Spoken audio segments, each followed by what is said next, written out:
नमस्कार साथियों, BA final दर्शन शास्त्र की क्लास में आप सभी का हार्दिक स्वागत है। मैं सहायक आचार्य के.आर. ज्ञानी, doctor Bhimrao Ambedkar government college Sriganganagar. BA final में दूसरा पेपर है कंटेम्प्रेरी इंडियन फिलोसफी, जिसमें हम गांधी के नैतिक दर्शन के बारे में पढ़ रहे हैं। आज का टॉपिक है साध्य व साधन। गांधी जी कहते हैं कि अगर साधन और साध्य ये दोनों एक ही सिक्के के दो पहलू हैं, दोनों अपृथक हैं, दोनों अभिन्न हैं, इनको एक दूसरे से पृथक नहीं किया जा सकता। सत्य की प्राप्ति के लिए अहिंसा ही श्रेष्ठ साधन है, लेकिन अगर कायरता व हिंसा में किसी एक का चुनाव करना हो तो हिंसा श्रेष्ठ है। गांधी जी साधन और साध्य दोनों की शुद्धता पर बल देते हैं, लेकिन गांधी जी का पूरा विश्वास था कि साधन की पवित्रता परम आवश्यक है। गांधी जी कहते हैं कि साधन व साध्य दोनों पवित्र होने चाहिए, तभी कोई कार्य नीति युक्त बन जाता है। नीति युक्त कार्य वही है जो हमने अपनी इच्छा से किया है। दूसरे शब्दों में ऐच्छिक कर्म नीति युक्त है, अनैच्छिक कर्म नीति रहित है। गांधी जी कहते हैं कि दो आदमियों ने एक ही कार्य किया है, फिर भी एक का कार्य नीतियुक्त माना जा सकता है व दूसरे का नीति रहित माना जा सकता है। जैसे एक आदमी ने दया भाव के कारण गरीब को खाना दिया है व दूसरे आदमी ने सम्मान प्राप्त करने के लिए गरीब को खाना दिया है। दोनों का काम एक ही है, फिर भी यहाँ पहला कार्य ही नीतियुक्त माना जाएगा।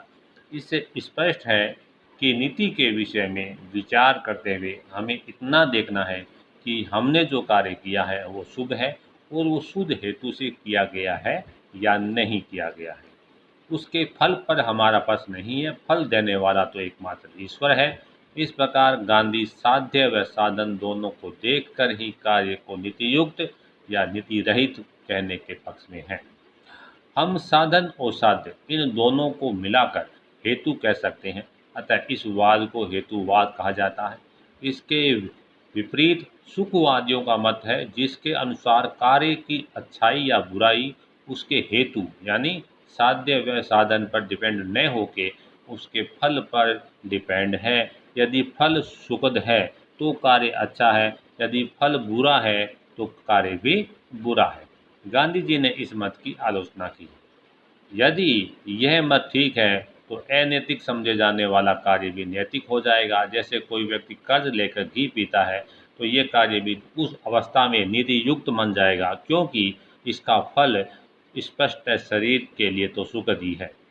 हेतुवादी यानी साध्य व साधन, यदि हम इन दोनों को मिला देते हैं तो इस वाद को, इस सिद्धांत को हेतु मत या हेतुवाद कहते हैं।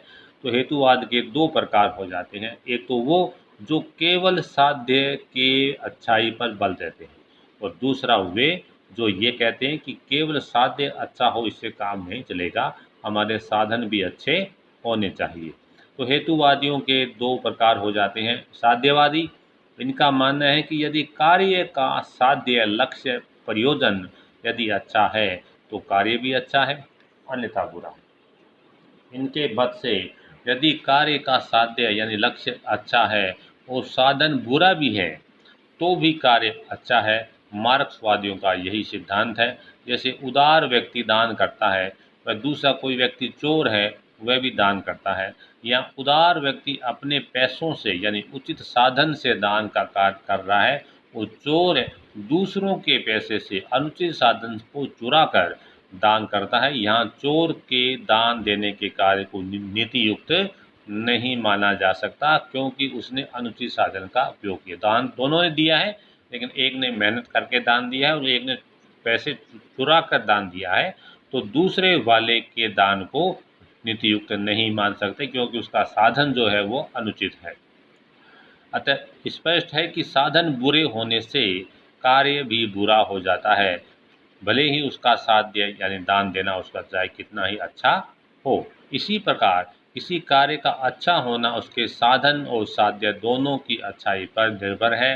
यदि दोनों में से एक भी बुरा हुआ तो उस कार्य को बुरा कहा जाएगा। परंतु गांधी जी कहते हैं कि साध्य को जानना सरल नहीं है, सब लोग अच्छे साध्य तक नहीं पहुंच पाते।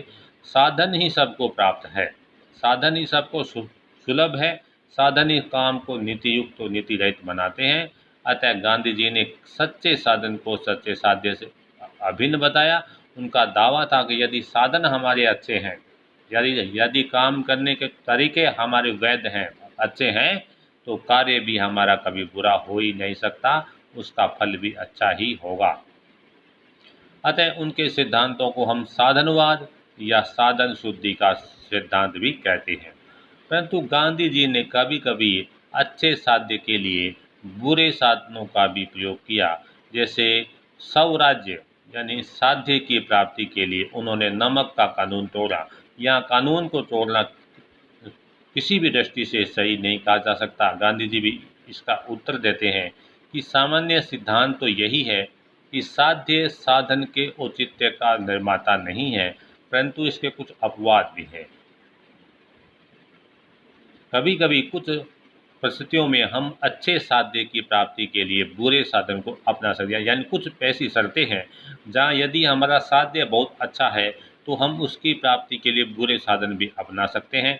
यदि साध्य बहुत ही श्रेष्ठ हो, नीतिपरक हो, तो वहाँ अनुचित साधन को अपनाया जा सकता है। यदि किसी श्रेष्ठ साध्य को प्राप्त करने के लिए हमने समस्त अच्छे संभव प्रयास कर लिए हैं और वो निष्फल हो गए हैं, तो वहाँ अनुचित साधन को अपनाया जा सकता है। जहाँ साध्य और वह साधन दोनों का संबंध एक ही व्यक्ति से हो, दोनों का फल एक ही व्यक्ति को भोगना पड़ता हो।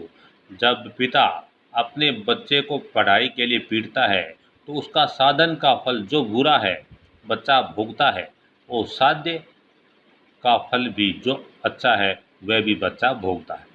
यानी बच्चे की जब पिटाई होती है पढ़ाई के लिए, तो उस पिटाई को भी बच्चा भोगता है, और उस पढ़ाई के कारण जो अच्छा फल प्राप्त होगा, उसका जो भला होगा, वो भी बच्चा भोगता है। तो यह साध्य व साधन दोनों का संबंध यदि एक ही व्यक्ति से है, तो वहाँ अनुचित साधन भी अपनाया जा सकता है। इस प्रकार गांधी जी कहते हैं कि साध्य हर हाल में अच्छा होना हर हाल में ज़रूरी है। साध्य इतना अच्छा होना चाहिए कि उसमें जोर ज़बरदस्ती या डर की भावना नहीं होनी चाहिए। इस प्रकार गांधी उपयुक्त 3 अपवादों को बताने के बाद कहते हैं कि कोई भी अच्छी कार्य हो, उसमें साधन व साध्य दोनों अच्छे होने चाहिए, तभी उस कार्य को नीति युक्त माना जा सकता है।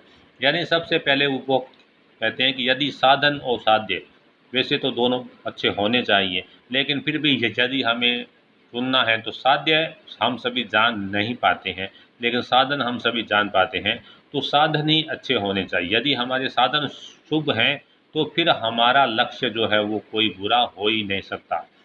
फिर भी अंत में वो कहते हैं कि साध्य व साधन दोनों अभिन्न हैं, इसलिए साध्य हमारा शुभ है, लक्ष्य हमारा शुभ है, तो उसके लिए साधन भी हमारे शुभ होने चाहिए।